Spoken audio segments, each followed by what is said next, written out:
very simply, longer contracts are harder to sell, have lower churn, harder to reprice, but also they, and this is important, they amplify the cash flow effect of your modality. There are 6 key components to a SaaS pricing model, and in order for it to actually be a model that you can execute and use to price something.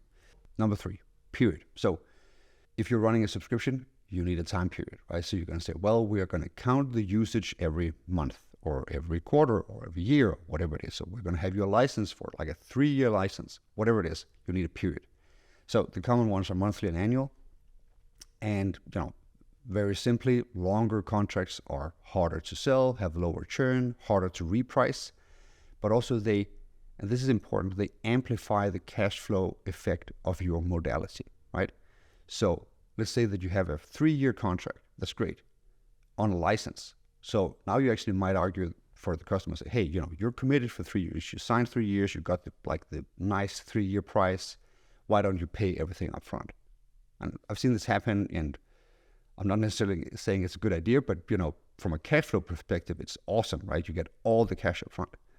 Now, that same model with the usage-based, where it's like, okay, just start using it, and in 3 years' time, we're going to send you a bill.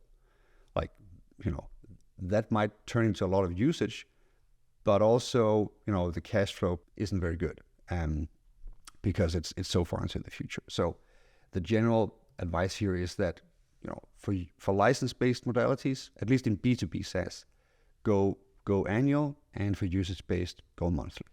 And never do more than 1 year, because your salespeople can't handle it. And you're losing out too much on the inability to actually reprice. So if you can raise prices 10% a year, you're going to lose, 10% in year 1, you're going to lose 21% in year 2, and so forth on a 3-year contract, because of the inability to reprice. And this usually goes above any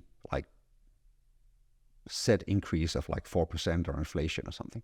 If you do the math, it just never works out. Plus, 3-year contracts usually giving at a steep discount, so something that will sell for 100, your salespeople are going to sell it for 85. So you're going to charge 85, and then plus, let's say 4%, so 89 and 93 in the 3-year period, as opposed to 100, 110, and 121 if you just had gone annual contracts. So the difference can be pretty massive. And it's one of the easier cleanups in B2B SaaS, to be honest. Hey there. So I create these videos for free so that you can take your great SaaS product and turn it into a great SaaS business. So if you like the video and you got value from it, you should, of course, subscribe to the channel and also tell a friend. So write someone and say, hey, you're in SaaS, this guy talks about SaaS, maybe there's something in there for you.